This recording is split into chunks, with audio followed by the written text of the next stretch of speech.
नमस्कार, आप सभी ने कक्षा 12 में अध्याय 6 भाग 4 तक पढ़ लिया था। भाग 4 में आपने न्यूक्लियोसाइड और न्यूक्लियोटाइड की संरचना के बारे में जाना। अब आते हैं भाग 5 में, उसके आगे टॉपिक्स के बारे में बताएंगे जो कि होगा पॉलीन्यूक्लियोटाइड।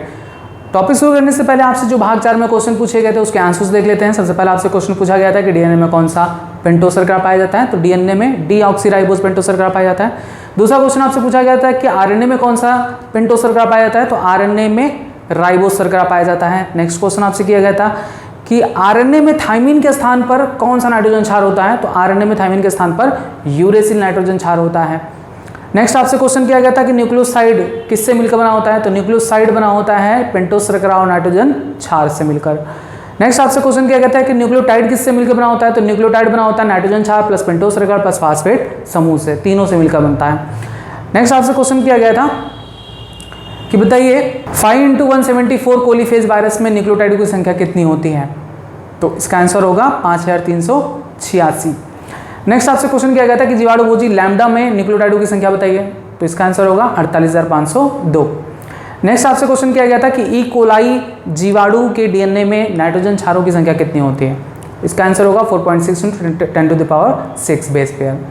नेक्स्ट आपसे क्वेश्चन लास्ट क्वेश्चन किया गया था कि मनुष्य के आगुणित डीएनए में कितने नाइट्रोजन क्षार होते हैं, तो इसका आंसर होगा 3.3 × 10⁹। आइए अब आते हैं भाग 4 के टॉपिक पर जो कि है पॉलीन्यूक्लियोटाइड। आपने न्यूक्लियोटाइड की संरचना पढ़ ली, अब आप पढ़ेंगे पॉलीन्यूक्लियोटाइड। पॉलीन्यूक्लियोटाइड में कोई अंतर नहीं है, न्यूक्लियोटाइड जिन तीन चीज़ों से मिलकर बना होता है, बस वही ध्यान में रखेंगे। न्यूक्लियोटाइड किन तीन चीज़ों से मिलकर बना होता है, नाइट्रोजन क्षार पेंटोज शर्करा फास्फेट समूह। पॉली का मतलब होता है अनेक, तो अनेक क्या, न्यूक्लियोटाइड। जब एक न्यूक्लियोटाइड, दो न्यूक्लियोटाइड, तीन न्यूक्लियोटाइड आपस में कई सारे न्यूक्लियोटाइड जुड़ के एक लंबी संरचना बनाते हैं, तो उसी को कहते हैं पॉलीन्यूक्लियोटाइड। आइए इसे हम स्ट्रक्चर के रूप में देखते हैं व्हाइट बोर्ड पर। आइए समझते हैं पॉलीन्यूक्लियोटाइड संरचना को।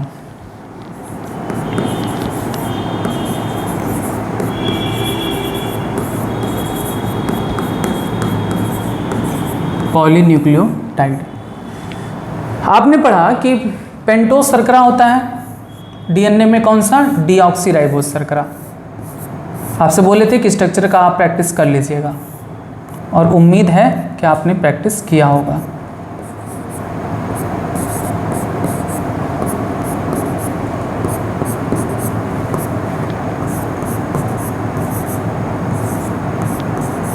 ये है पेंटोज शर्करा डीऑक्सीराइबोज, डीऑक्सीराइबोज शुगर।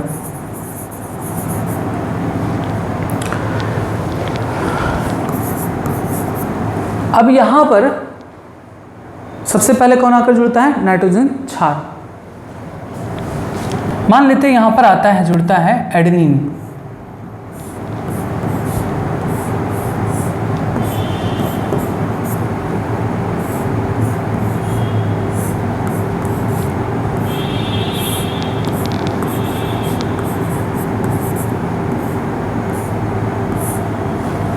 ठीक, ये है एडेनिन नाइट्रोजन क्षार।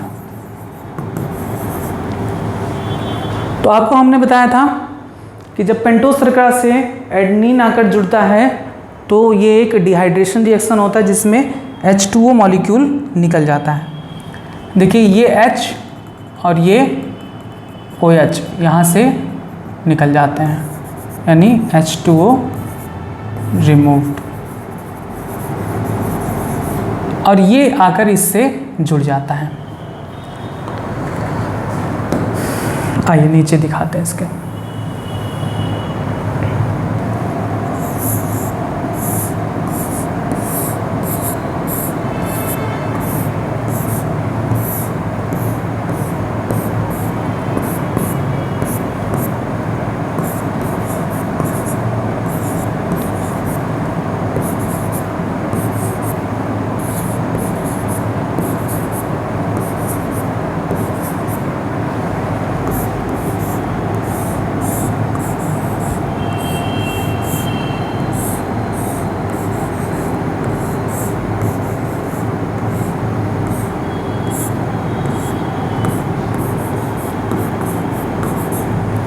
ठीक है, क्या होता है, पेंटोज शर्करा के प्राइमरी कार्बन, ये कौन सा कार्बन है, प्राइमरी कार्बन, ये है प्राइमरी कार्बन, ये है सेकेंडरी कार्बन, ये है टर्सरी कार्बन, ये है फोर्थ और ये है फिफ्थ कार्बन। पेंटोस शर्करा के प्राइमरी कार्बन से नाइट्रोजन क्षार आकर जुड़ता है इस तरह से, और फिर यहाँ पर आकर ऐसे जुड़ जाता है, जिसमें एक H2O मॉलिक्यूल निकल जाता है। देखा आपने कहाँ से H2O निकलता है। अब ये संरचना क्या कहलाती है, ये हो गया पेंटोज शर्करा, जो कि है डीऑक्सीराइबोज। कौन सी शर्करा है, डीऑक्सीराइबोज। और ये क्या है, नाइट्रोजन क्षार। कौन सा नाइट्रोजन क्षार है, एडेनिन।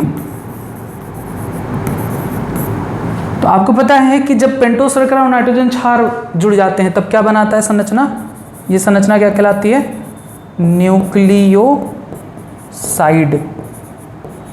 न्यूक्लियोसाइड, ठीक है, सा है। यानी न्यूक्लियोसाइड बराबर क्या होता है, पेंटोज शर्करा प्लस नाइट्रोजन क्षार। ये बात क्लियर होगी। पेंटोस शर्करा से जब प्राइमरी कार्बन से नाइट्रोजन क्षार जुड़ जाता है तब उस संरचना को न्यूक्लियोसाइड कहते हैं, यानी ये न्यूक्लियोसाइड है। आइए अब क्या होता है, आपको मैंने बताया भी है कि पेंटोस शर्करा के 5वें कार्बन से क्या जुड़ता है, फास्फेट समूह।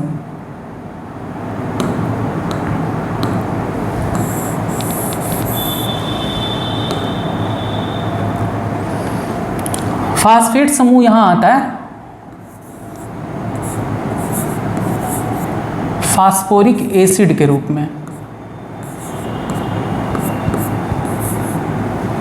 ठीक है। सेम यहां पर भी डिहाइड्रेशन रिएक्शन होता है और H2O मॉलिक्यूल निकल जाता है, इसे कंडेंसेशन रिएक्शन भी कहते हैं। H2O रिमूव,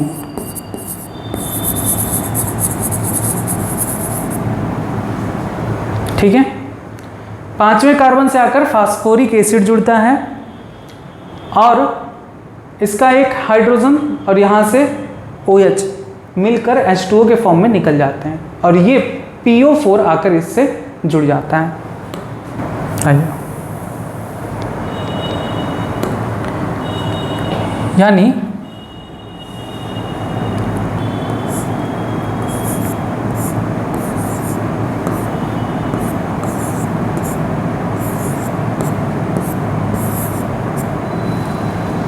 क्लियर है बात। देखिए,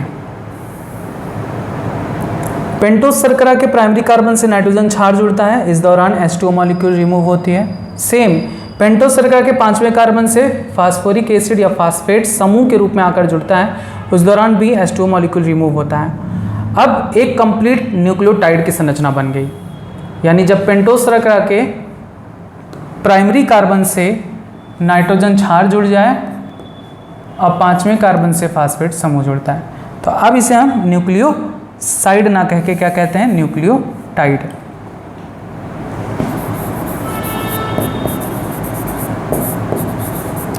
न्यूक्लियोटाइड यानी न्यूक्लियोटाइड बराबर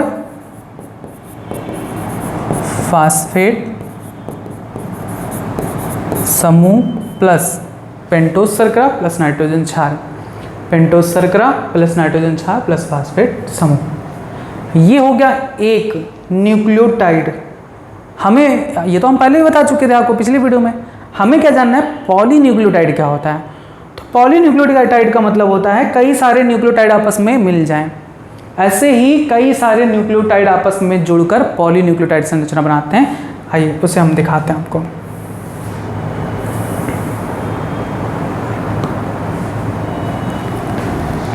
जैसे ये एक पेंटोस शर्करा है,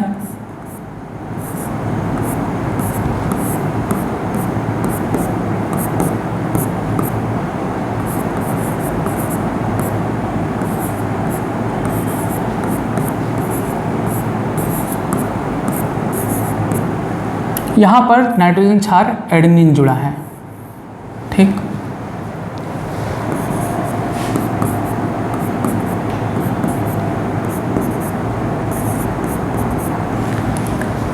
यहाँ पर नाइट्रोजन क्षार एडेनिन जुड़ा है, फास्फेट समूह पेंटोसल्फर, यानी एक ये न्यूक्लियोटाइड है, न्यूक्लियोटाइड।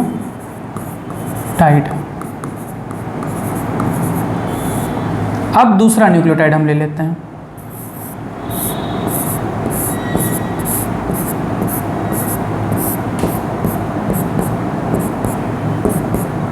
मान लेते हैं यहाँ पर थाइमिन आ गया।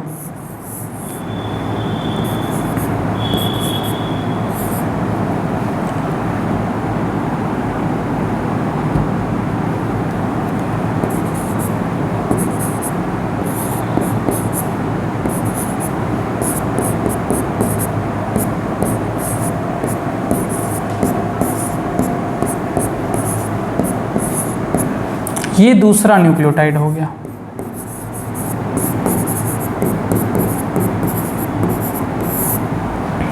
ठीक है,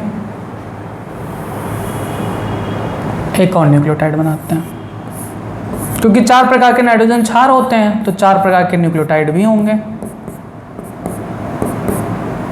मान लेते हैं यहाँ पर ग्वानिन है।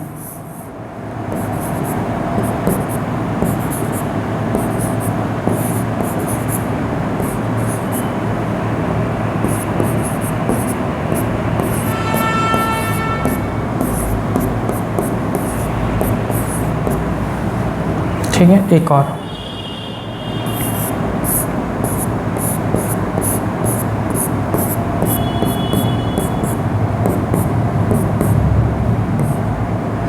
ग्वानिन हो गया, साइटोसिन ले लेते हैं, बस यही बचा था।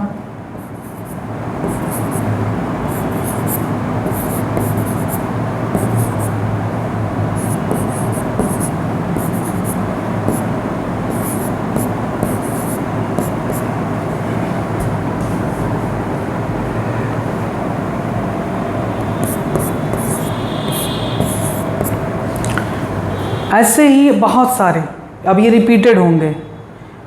ठीक है, अभी मैंने सिर्फ 4 न्यूक्लियोटाइड बनाए हैं। अब देखिए, एक न्यूक्लियोटाइड दूसरे न्यूक्लियोटाइड से कैसे जुड़ता है।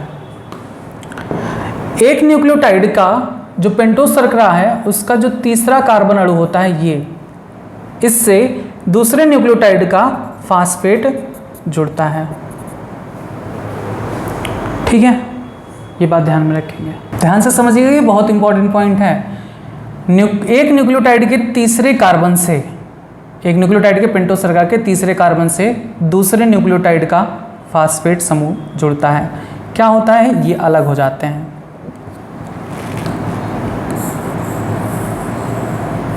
और ये जो फास्फेट समूह है वो आके इससे जुड़ जाता है।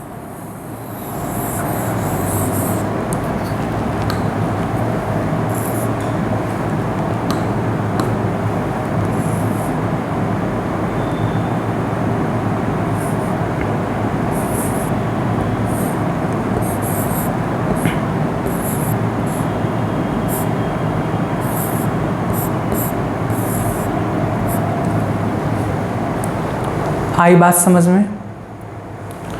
एक न्यूक्लियोटाइड के पेंटोस शर्करा के तीसरे कार्बन से दूसरे न्यूक्लियोटाइड का फास्फेट समूह जुड़ा होता है। ये तो पूरा एक न्यूक्लियोटाइड है ना, ये एक न्यूक्लियोटाइड है, ये दूसरा न्यूक्लियोटाइड है। तो एक न्यूक्लियोटाइड का पेंटोस शर्करा के तीसरे कार्बन से दूसरे न्यूक्लियोटाइड का फास्फेट समूह जुड़ता है, और इस प्रकार से ये एक न्यूक्लियोटाइड दूसरे न्यूक्लियोटाइड से जुड़ गए। अब ये क्या कहलाएंगे, डाई न्यूक्लियोटाइड। डाई न्यूक्लियोटाइड, क्योंकि 2 न्यूक्लियोटाइड अभी जुड़े हैं। फिर सेम इसी तरीके से इस पेंटोस शर्करा के तीसरे कार्बन से दूसरा न्यूक्लियोटाइड का फास्फेट समूह आकर जुड़ जाएगा। ये फास्फेट समूह यहां पर आकर जुड़ जाएगा।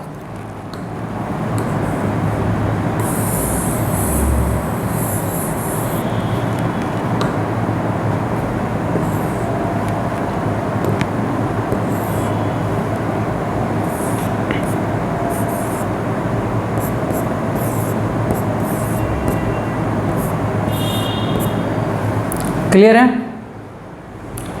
अब देखिए, एक न्यूक्लियोटाइड दूसरे से जुड़ा, फिर दूसरा न्यूक्लियोटाइड तीसरे से जुड़ा, तीसरे कार्बन पर ही जुड़ते हैं।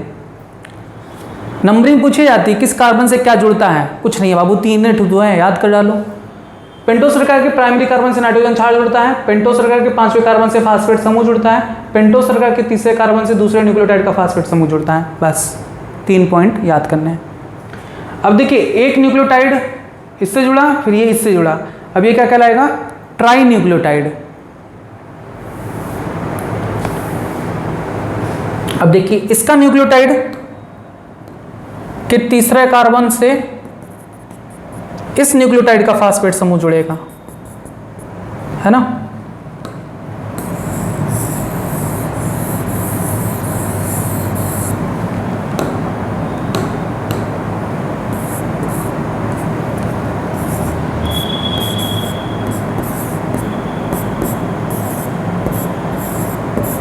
हो गया। अब क्या कहलाएगा? पॉलीन्यूक्लियोटाइड। 2 से अधिक न्यूक्लियोटाइड आपस में जुड़ चुके हैं, अब इसे हम पॉलीन्यूक्लियोटाइड कह सकते हैं। कई सारे न्यूक्लियोटाइड, देखिए एक न्यूक्लियोटाइड ये हो गया, एक न्यूक्लियोटाइड ये हो गया, नाइट्रोजन क्षार फास्फेट समूह पेंटोज शर्करा, ठीक है। एक न्यूक्लियोटाइड, दूसरा न्यूक्लियोटाइड ये, 2 न्यूक्लियोटाइड हो गया, फिर तीसरा न्यूक्लियोटाइड ये, फिर चौथा न्यूक्लियोटाइड ये। तो इस तरह से कई सारे न्यूक्लियोटाइड आपस में जुड़कर, कई सारे न्यूक्लियोटाइड आपस में जुड़कर पॉलीन्यूक्लियोटाइड श्रृंखला बनाते हैं, ठीक है। कई सारे न्यूक्लियोटाइड आपस में जुड़कर पॉलीन्यूक्लियोटाइड श्रृंखला बनाते हैं। अब इसके नीचे भी जाएगा, अब इसके नीचे भी आप कोई भी न्यूक्लियोटाइड जोड़ सकते हैं, क्योंकि 4 ही प्रकार के नाइट्रोजन क्षार होते हैं। अब यही रिपीट होंगे, हो सकता है साइटोसिन के बाद नीचे आ जाए फिर थाइमिन, फिर उसके नीचे आ जाए एडेनिन, ग्वानिन, साइटोसिन। इनका क्रम तो डीएनए में तय रहता है, लेकिन अभी आप समझने के लिए कुछ भी लिख सकते हो। नीचे आप लिख सकते हो, इसके नीचे और बना सकते हो, एडेनिन, फिर उसके नीचे थाइमिन, उसके नीचे ग्वानिन, बहुत सारे। क्लियर है बातें? ये हो गई इसके पॉलीन्यूक्लियोटाइड संरचना।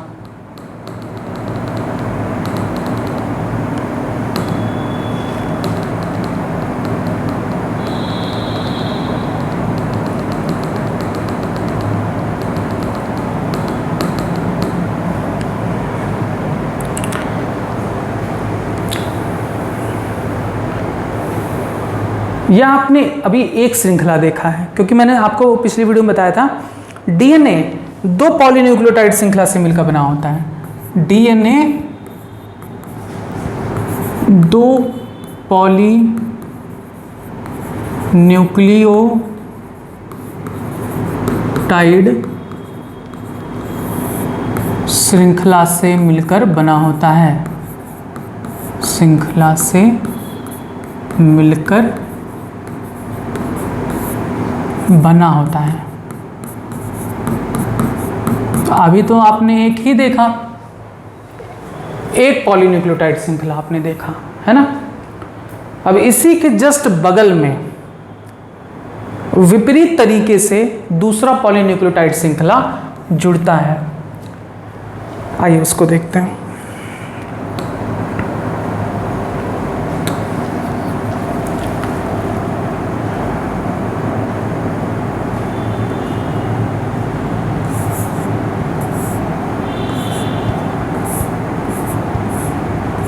चूंकि यहाँ पर एंटी पैरेलल जुड़ा होता है, इसलिए संरचना उल्टा बनेगा। बस यही है, इसी को ऐसे और फिर ऐसे कर दिए हैं, यानी इसका जो प्राइमरी कार्बन ये था वो यहाँ आ गया, ये प्राइमरी कार्बन हो गया, ठीक है। यहाँ पर नाइट्रोजन क्षार जुड़ेगा। एडेनिन के सामने हमेशा आता है थाइमिन,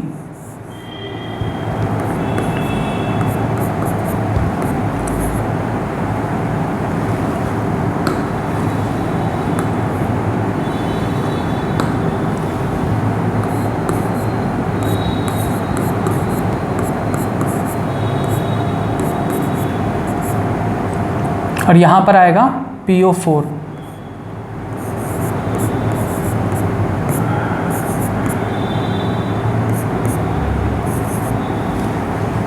ये एक न्यूक्लियोटाइड हो गया। अब एक न्यूक्लियोटाइड दूसरे न्यूक्लियोटाइड के तीसरे कार्बन से जुड़ता है ना,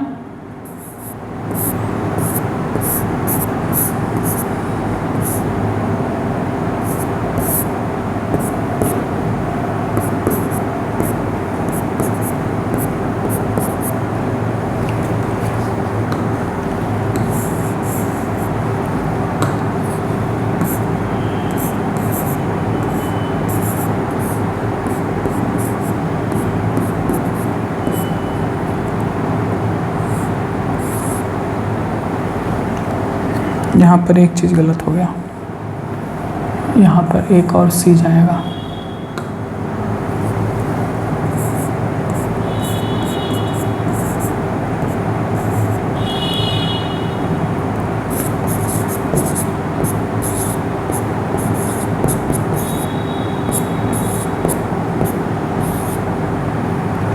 अब यहाँ पर थाइमीन है तो क्या आएगा, एडनिन। अभी बताते हैं क्यों। ठीक है, आपने देखा उल्टे तरीके से अब एंटी पैरेलल हम बना रहे हैं। एंटी पैरेलल तरीके से एक न्यूक्लियोटाइड दूसरे न्यूक्लियोटाइड से मिल गया है। अब 2 डाई न्यूक्लियोटाइड हो गया। अब इसके नीचे एक और न्यूक्लियोटाइड,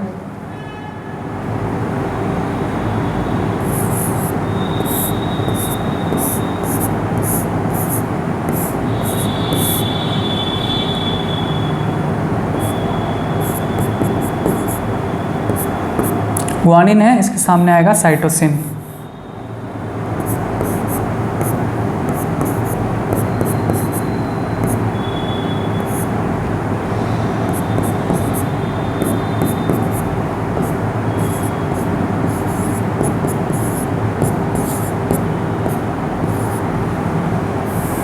ये दूसरा न्यूक्लियोटाइड हो गया।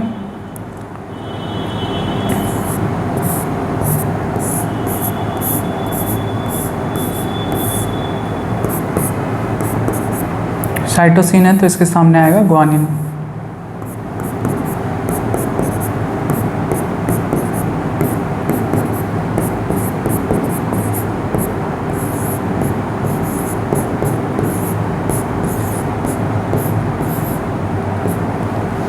ठीक,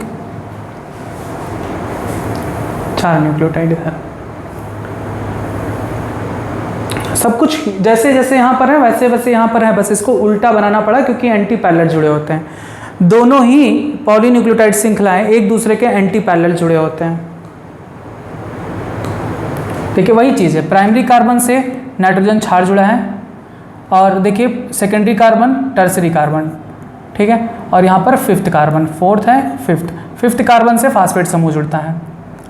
और फिर दूसरा न्यूक्लियोटाइड देखिए, primary carbon, secondary, tertiary, 4th and 5th।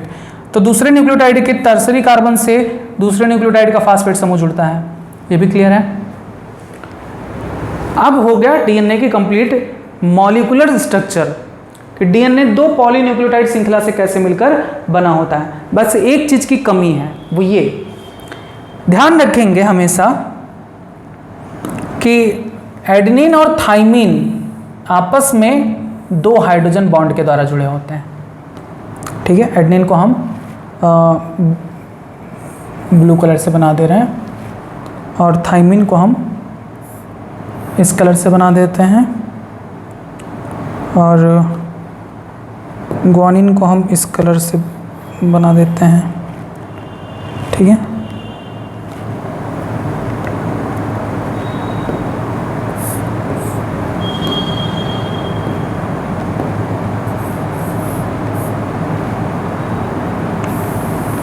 और साइटोसिन को ये कलर दे देते हैं।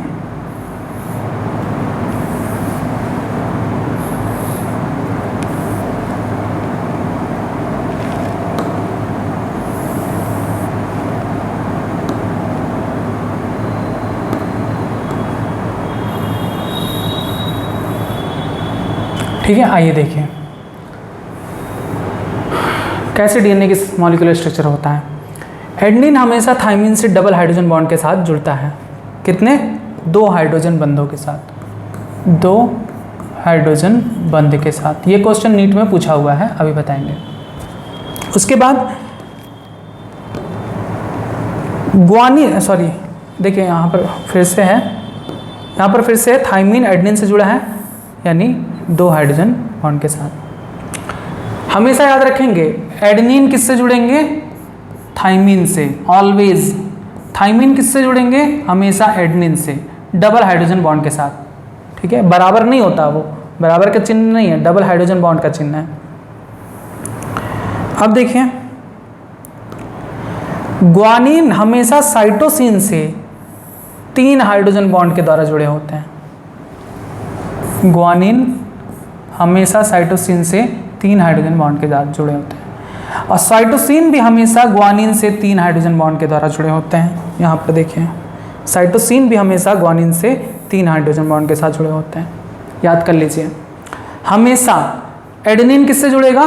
थाइमिन से। कितने हाइड्रोजन बॉन्ड के साथ? 2। साइटोसिन किससे जुड़ेगा? ग्वानिन से। कितने हाइड्रोजन बॉन्ड के साथ? 3।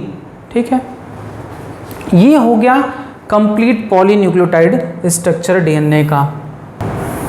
डीएनए 2 पॉलीन्यूक्लियोटाइड श्रृंखला से मिलकर बना होता है। एक पॉलीन्यूक्लियोटाइड श्रृंखला ये हो गई और दूसरा ये।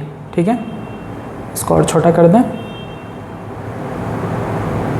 देखिए, ये डीएनए की पॉलीन्यूक्लियोटाइड श्रृंखला, एक पॉलीन्यूक्लियोटाइड श्रृंखला ये, दूसरी पॉलीन्यूक्लियोटाइड श्रृंखला ये, आपस में किस तरह से जुड़े होते हैं। क्लियर है सारी चीजें? अब कुछ बातें यहां पर याद रखनी है, जैसे ये जो हैं हमेशा इसी तरीके से होते हैं, कहीं ना कहीं ये एंड पे तो जाएंगे ही, ऐसा तो है नहीं कि ये इससे आकर जुड़ जाएगा, हमेशा लाइन ऐसे रहेगी, यानी ये सिरा फ्री रहेगा, ये सिरा भी स्वतंत्र रहेगा, ये सिरा भी स्वतंत्र रहेगा, ये सिरा भी स्वतंत्र रहेगा। ऐसा नहीं होता कि ये ऐसे आके इससे जुड़ जाए, ऐसा नहीं होता। तो जो यहां पर अगर आप देखोगे, यहां पर कौन सा कार्बन है? 5वां।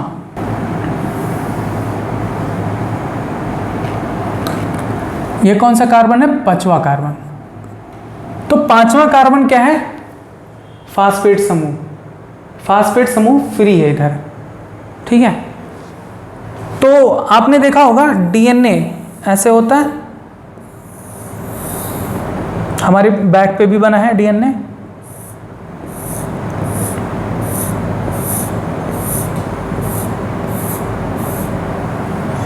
आपने देखा होगा डीएनए पे यहाँ पे लिखा होता है 5', यहाँ पे लिखा होता है 3', यहाँ लिखा होता है 3', यहाँ लिखा होता है 5', लिखा होता है ना। इसका मतलब क्या होता है समझिएगा, ये 5', 3' क्या होता है। डीएनए के एक पॉलीन्यूक्लियोटाइड श्रृंखला में इस साइड में 5' एंड फ्री है, क्योंकि इसके आगे कोई न्यूक्लियोटाइड नहीं है, इसलिए इसे क्या कहते हैं? 5' सिरा। इसके सामने आइए, इस न्यूक्लियोटाइड में तीसरे कार्बन पर हाइड्रोक्सिल ग्रुप है, वहां पर फास्फेट ग्रुप है, यहां पर हाइड्रोक्सिल ग्रुप है। वहां पर 5वें कार्बन पर फास्फेट ग्रुप है, यहां पर तीसरे कार्बन पर हाइड्रोक्सिल ग्रुप है जो फ्री है, किसी से जुड़ा नहीं है, इसलिए इसे क्या कहते हैं? 3' सिरा। ठीक है, ये वाला 5' वो हो गया, 3' ये हो गया। तो आपसे कोई पूछे कि ये 5' सिरे पर कौन सा समूह जुड़ा होता है, तो 5' सिरे पर फास्फेट समूह जुड़ा होता है। आपसे अगर कोई पूछे कि 3' सिरे पर कौन सा समूह जुड़ा होता है, हाइड्रोक्सिल ग्रुप जुड़ा होता है। अब एकदम लास्ट में आइए, लास्ट में देखेंगे तो यहां पर देखेंगे 3' है, हाइड्रोक्सिल ग्रुप फ्री है, किसी से जुड़ा नहीं है, तो इसे क्या कहते हैं? 3' सिरा। 3' सिरा जो देखिए यहां पर आपको बताएं, ये 3' सिरा। समझ में आया? अब ये 5' क्या है, तो यहां पर देखिए 5वां कार्बन पर क्या जुड़ा है? फास्फेट समूह, ये फ्री है, किसी से जुड़ा नहीं है, ये हो गया फास्फेट समूह 5वां सिरा। तो इस तरह से सिरे को आप समझें कि डीएनए की ये जो 5' 3 और 3' 5' क्या होता है। क्लियर है सारी चीजें?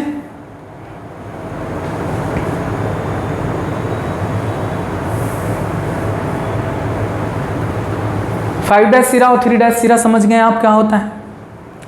दूसरा इंपॉर्टेंट पॉइंट ये कि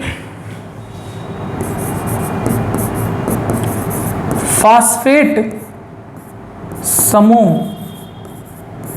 की उपस्थिति के कारण डीएनए क्या होता है? अम्लीय होता है। याद करिए, इसीलिए इसे कहते हैं एसिड। डीऑक्सीराइबोन्यूक्लिक एसिड अम्लीय होता है। याद करिए, डीएनए किसके कारण अम्लीय होता है? डीएनए फास्फेट ग्रुप के उपस्थिति के कारण अम्लीय होता है। और बातें पता चली आपको। अब एक बात और, जैसे आप अगर यहां पर देखो तो ये क्या है,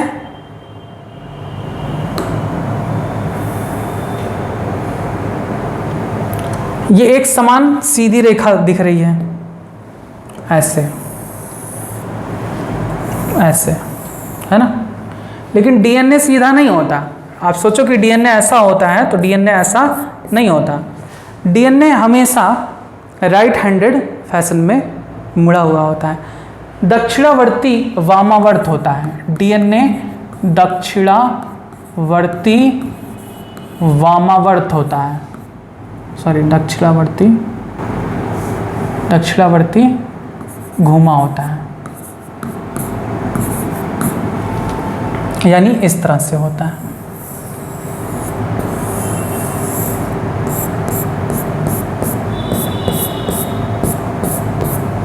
ठीक है, सीधी रेखा है, इसको ऐसे पकड़ के मोड़ दो तो दक्षिणावर्ती राइट हैंडेड फैशन में घुमा हुआ होता है। और चीज आप जान लीजिए, यहां पर आप जो देख रहे हैं,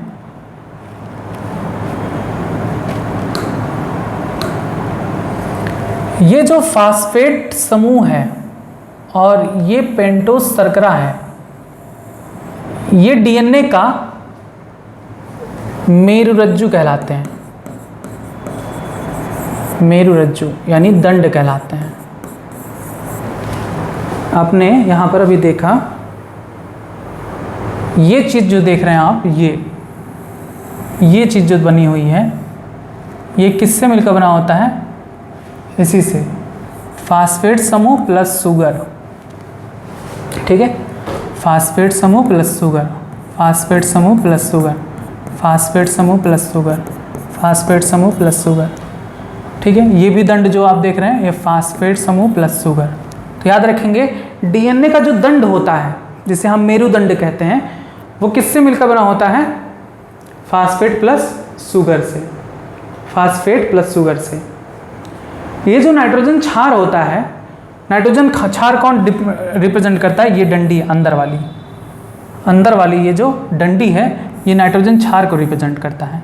जैसे यहाँ पर एडेनिन है तो उसके सामने थाइमिन, यहाँ पर साइटोसिन है तो उसके सामने ग्वानिन। ठीक है, यहाँ पर साइटोसिन है तो उसके सामने ग्वानिन। तो ये जो अंदर वाला सिरा होता है, ये कौन रिप्रेजेंट करता है? नाइट्रोजन क्षार। आप यहाँ से भी देख सकते हैं नाइट्रोजन क्षार।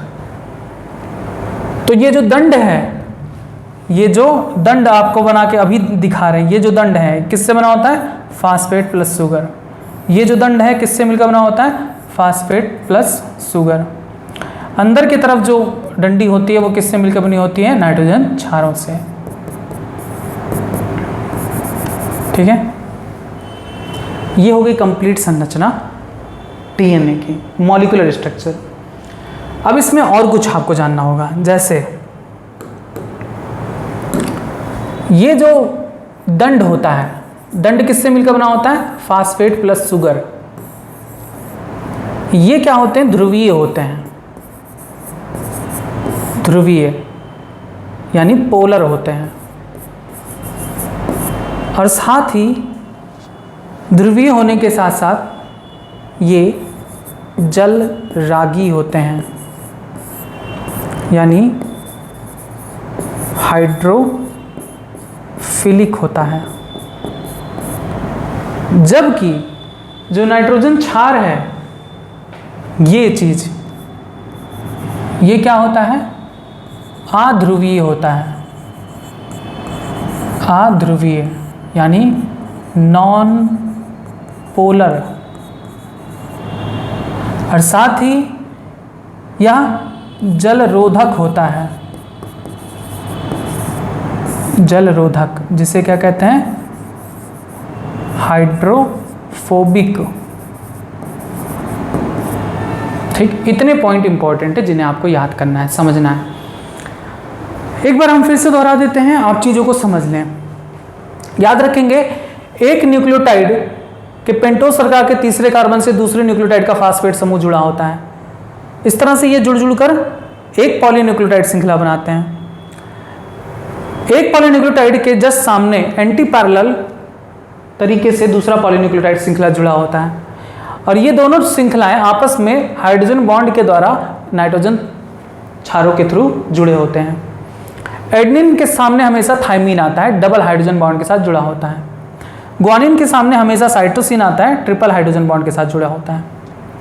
नेक्स्ट इंपॉर्टेंट पॉइंट कि डीएनए के एक सिरा स्वतंत्र होता है जो 5' सिरा कहलाता है, जहां पर फास्फेट समूह जुड़ा होता है, और डीएनए का दूसरा सिरा स्वतंत्र होता है जहां पर हाइड्रोक्सिल ग्रुप स्वतंत्र होता है, उसे हम 3' सिरा कहते हैं।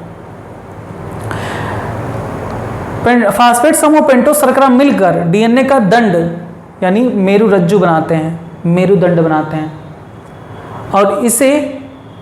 और इसकी क्वालिटी क्या होती है, ये ध्रुवीय यानी पोलर होते हैं और जलरागी यानी हाइड्रोफिलिक होते हैं। जबकि नाइट्रोजन क्षार जो संरचना बनाते हैं वो आध्रुवीय यानी नॉन पोलर होते हैं और जलरोधक हाइड्रोफोबिक होते हैं। और साथ ही डीएनए अम्लीय क्यों होता है, फास्फेट समूह की उपस्थिति के कारण। इतनी बातें आपने जानी जो बहुत इंपॉर्टेंट हैं, इन्हीं को अगर समझ ले गए तो कुछ भी नहीं है इसमें। ठीक है, ये हो गई। अब यही ऐसे जुड़ते जुड़ते बहुत लंबी संरचना बना देती हैं, इतनी लंबी कि बना नहीं पाओगे क्योंकि 1-2 न्यूक्लियोटाइड नहीं होते हैं। मैंने बताया ना 5 × 174 में ही 5386 न्यूक्लियोटाइड हैं। बना पाएंगे हम 5386 न्यूक्लियोटाइड? पॉसिबल ही नहीं है। तो आपको इतने में समझ लेना है, बाकी आप समझ सकते हैं कि इसके आगे ऐसे जुड़ेगा। कोलीफेज वायरस में जीवाणुभोजी लैम्डा में कितने न्यूक्लियोटाइड होते हैं? 48,502। बना पाएंगे इतने न्यूक्लियोटाइड? हमने तो कितने बना दिया, 1 2 3 4 न्यूक्लियोटाइड बना दिया, 4 उसके सामने 4 उसके सामने। तो इस तरह से बहुत सारे न्यूक्लियोटाइड आपस में से जुड़कर लंबी संरचना बनाते हैं और इसीलिए डीएनए भी बहुत लंबा होता है। डीएनए भी बहुत लंबा होता है, इसकी लंबाई आप माप नहीं पाओगे।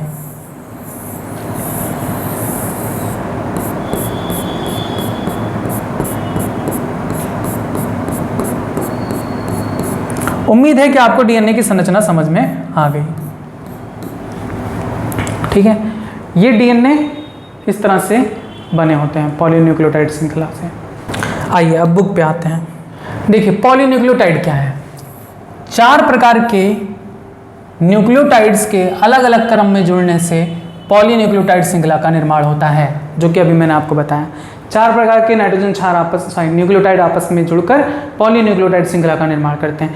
प्रत्येक श्रृंखला के एक न्यूक्लियोटाइड डीऑक्सीराइबोस शर्करा में 5वें स्थान के कार्बन से जुड़ा फास्फेट समूह, अन्य न्यूक्लियोटाइड के डीऑक्सीराइबोस शर्करा के 3रे कार्बन से फास्फोडाइएस्टर बॉन्ड के द्वारा जुड़ा होता है। अभी आपको बताएं कि यहाँ पर देखिए कि पेंटोस शर्करा के 3रे कार्बन से एक न्यूक्लियोटाइड का फास्फेट समूह जुड़ा होता है। किस बॉन्ड द्वारा? फास्फोडाइएस्टर बॉन्ड द्वारा। ये नाइट्रोजन क्षार किस बॉन्ड से जुड़े होते हैं? कमेंट बॉक्स में बताए थे। फास्फेट समूह किस बॉन्ड के द्वारा जुड़े होते हैं? ये भी बताए थे, कमेंट बॉक्स में लिख के बताइए। अभी आपने एक नया बॉन्ड जाना कि एक न्यूक्लियोटाइड के पेंटोस शर्करा के 3रे कार्बन से दूसरे न्यूक्लियोटाइड का फास्फेट समूह जुड़ा होता है किस बॉन्ड द्वारा? फास्फोडाइएस्टर बॉन्ड द्वारा। क्लियर है? डीऑक्सीराइबोस शर्करा में 3रे स्थान के कार्बन से फास्फोडाइएस्टर बॉन्ड द्वारा जुड़ा होता है।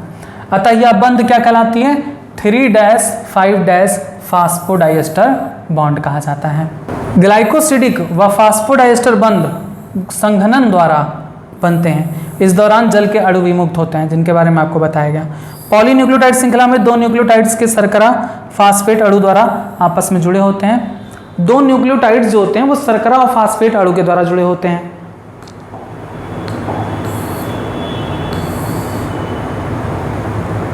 दो न्यूक्लियोटाइड, एक न्यूक्लियोटाइड और दूसरा न्यूक्लियोटाइड, 2 न्यूक्लियोटाइड एक दूसरे से, देखिए ये शुगर और ये फास्फेट और शुगर के द्वारा जुड़े होते हैं, वही बोला जा रहा है।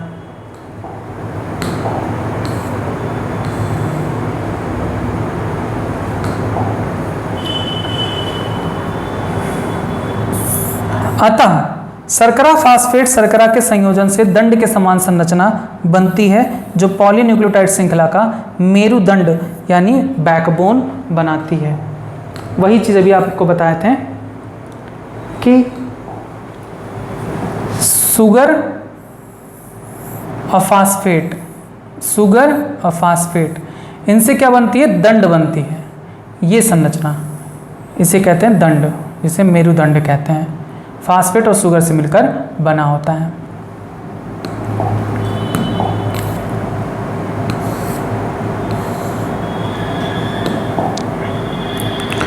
जो पॉलीन्यूक्लियोटाइड श्रृंखला का मेरुदंड बनाता है, पॉलीन्यूक्लियोटाइड श्रृंखला के आधार का निर्माण शर्करा और फास्फेट से होता है। जो नाइट्रोजनी क्षार होता है वो शर्करा अणुओं के प्रथम कार्बन से जुड़े रहकर, बताए हैं नाइट्रोजन क्षार शर्करा के प्रथम कार्बन से जुड़ते हैं, उससे जुड़े रहकर पार्श्व समूह के रूप में दंड के समकोण के रूप में व्यवस्थित रहते हैं। श्रृंखलाओं का दंड ध्रुवीय और जलरागी होता है, जबकि नाइट्रोजन क्षार अध्रुवीय व जलरोधक होता है। देखिए जहां पर आप देखें तो ये जो दंड है, ये दंड है, ये क्या होता है? ध्रुवीय होता है और साथ ही जलरागी होता है। नाइट्रोजन क्षार जो होता है वो दंड के समकोण, यानी इससे समकोण 90 डिग्री बनाते हुए संरचना बनाती है। देखिए ये है नाइट्रोजन क्षार, एडेनिन समकोण बनाती है, जुड़े रहकर पार्श्व समूह के रूप में दंड के समान समकोण के रूप में व्यवस्थित व्यवस्थित रहते हैं। श्रृंखलाओं का दंड जो होता है ये ध्रुवीय और जलरागी होता है, जबकि ये जो नाइट्रोजन क्षार होता है वो अध्रुवीय और जलरोधक होता है। फास्फेट समूह की उपस्थिति के कारण ये श्रृंखलाएं अम्लीय प्रवृत्ति की होती है। डीएनए किसके कारण अम्लीय होता है? फास्फेट समूह के कारण। इस तरह से कई न्यूक्लियोटाइड जुड़कर एक पॉलीन्यूक्लियोटाइड श्रृंखला का निर्माण करते हैं। इस तरह से निर्मित पॉलीन्यूक्लियोटाइड श्रृंखला के एक सिरे की शर्करा का C3 तथा दूसरे सिरे की शर्करा का C5 किसी भी न्यूक्लियोटाइड से नहीं जुड़ते तथा इन्हें 3' और 5' सिरे कहते हैं। देखिए कहीं ना कहीं ये सिरा फ्री रहेगा, 5' एंड किसी से भी नहीं जुड़ेगा आगे, कहीं ना कहीं तो खुला रहेगा ना, क्योंकि ये किसी चीज़ से कैप नहीं होता। 5' एंड यानी ये जो फास्फेट है ये किसी से भी नहीं जुड़ता, ये एंड स्वतंत्र रहता है, इसे 5' एंड कहते हैं। सेम इसी तरीके से नीचे जो आपका हाइड्रोक्सिल समूह होता है 3' एंड, वो भी स्वतंत्र होता है, इसलिए इसे हम 3' सिरा कहते हैं। उसी तरीके से दूसरे अगर पॉलीन्यूक्लियोटाइड श्रृंखला पे जाओगे तो इसमें तीसरा सिरा जो होता है, तीसरा कार्बन फ्री होता है, इस पर कोई न्यूक्लियोटाइड नहीं जुड़ता, इसे हम 3' सिरा कहते हैं। सेम इसी तरीके से पांचवें कार्बन पर कोई अन्य, सॉरी यहाँ पर नहीं होगा, यहाँ पर पांचवें कार्बन पर कोई भी न्यूक्लियोटाइड नहीं जुड़ता, इसलिए इसे हम 5' सिरा कहते हैं। इसी कारण हम इस सिरे को 5', इधर 3' और इधर 3', इधर 5' कहते हैं। ठीक है, अर्थात पॉलीन्यूक्लियोटाइड श्रृंखला के एक सिरे के शर्करा अणु के C5 कार्बन पर जुड़ा फास्फेट समूह स्वतंत्र मिलता है। C5 पर जुड़ा फास्फेट समूह स्वतंत्र मिलता है, जिसे पॉलीन्यूक्लियोटाइड का 5' सिरा कहते हैं। ठीक इसी तरह से श्रृंखला के दूसरे सिरे पर शर्करा अणु के C3 कार्बन पर जुड़ा हाइड्रोक्सिल समूह स्वतंत्र होता है और इसे C3 सिरा कहते हैं। ठीक है, 3' सिरा।